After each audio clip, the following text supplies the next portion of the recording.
Lori. Yes, sir. Yes, sir. I write and edit for the blog, our main blog, and have been for many years. Thank you again. I know that we're all very busy here, but June 1st is right upon us this Monday. It certainly is. And every year we do a hurricane preparedness article, but this year, boy, just when it's a little extra special. In the middle of a pandemic, hurricane preparedness takes on more challenges. It certainly does. Yes. And I wanted, first of all, from your perspective, what's the message we want to give to the folks, our readers out there, in terms of Baptist Health? And I know that we're sending the message out for the last several days about we're open if you need medical care, and and that'll be the same before or after a hurricane if you can get to the hospital, obviously. But what's the other main messages we want to send to the readers regarding emergency preparedness and Baptist Health at this time? Okay. Sounds good. Now, this blog, is it visible to the public? Or yes, on the sir. Internet? Yes, sir. It is consumer facing. Yes. Okay. And so you had one question about how did Baptist Health prepare for this? Yes. Or what's because of the pandemic, we know all the safety measures are in place, I guess, and that will remain so. Is there anything that the public needs to know, I guess, to reassure them that if you need medical care before or after, if you can get to the hospital, we're here. Do we want to say anything regarding that?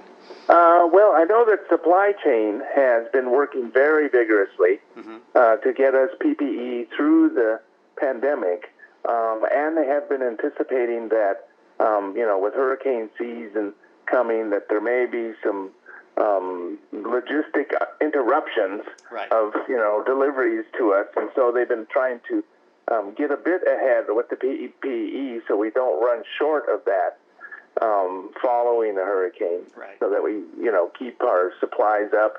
We're able to keep that PPE and the protection going for the patients and the employees and the care providers.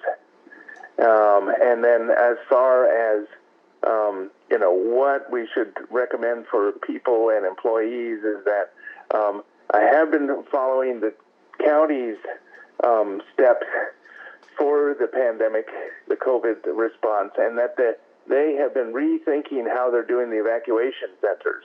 Right. Because that's going to require a great deal more space for the 6-foot distancing, for the cots and all that.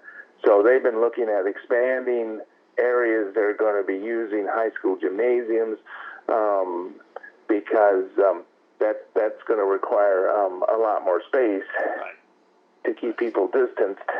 And so I recommend, people that do anticipate being evacuated, if you're in a flood zone, and those maps are on the county website, to make sure that your evacuation plans are in place early on, because that's going to be very important. And then, anticipating, when the power goes out, which it usually does with these hurricanes, if you need medical support, if you have electrically dependent equipment, oxygen concentrators, monitors, that sort of thing, that you find the evacuation centers that are going to be able to support you early on rather than at the last minute, because those are going to go pretty quickly.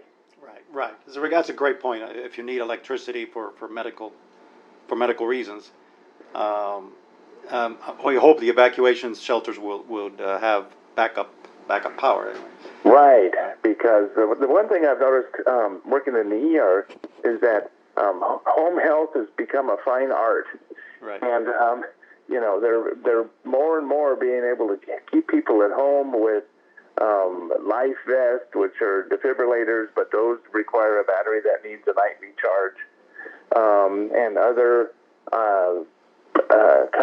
these mobile sort of you wear drips for insulin or Milrinone and heart medications, but those all need to be charged at some point. Right. And there are people that use CPAP machines at night or oxygen concentrators, and those all require electricity also. Right. That's a great point.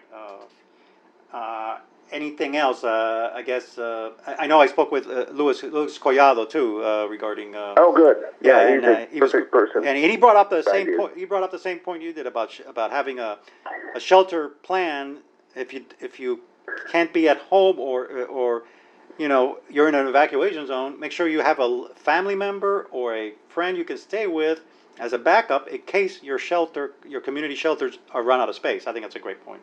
Right, right. Right. Also, you know, we're going to need to kind of prepare earlier because, you know, a lot of people, you know, have the habit of waiting to the last minute when they declared a hurricane bearing down on us, and then they run out and get food and repair supplies. You know, the stores have already gone through the reducing capacity, and, you know, we can anticipate, you know, lines popping up all of a sudden, and, you know, you're not going to be able to just run down to Home Depot and get a few sheets of plywood. Yeah. That's going to be a lot more difficult than in the past. So That's an really excellent. That's an excellent point. really have your extra foods, your dry goods, your canned goods stocked up, and that your repair supplies, tarps, duct tape, you know, extra boards and 2x4s and nails and screws that you're going to need if a window caves in or things like that, bought out beforehand. Right. And we'll remind people to be extra careful when putting up stuff and getting up on ladders because that's how we get people injuring themselves too. Right. We'll remind them as well. Right, and then walking around in flip-flops is just not the best doing for after hurricane. Not the best time. No, that's right. Anything else? I know that you know we'll be you know hospitals will be ready in case you need to go there before if you can get to a hospital before or after the storm. Right. Or you have the telehealth option if you can't.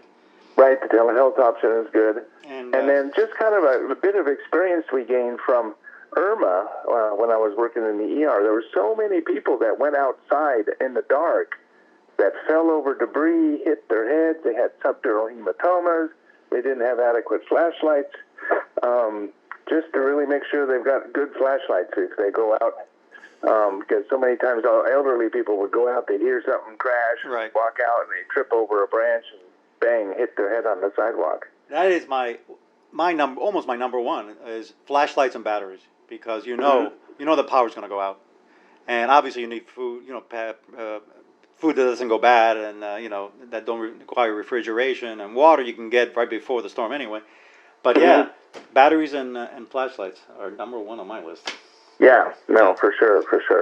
Doctor, anything else, Doctor? I think we I got enough. Just to make sure when the power goes out, the pharmacies aren't working.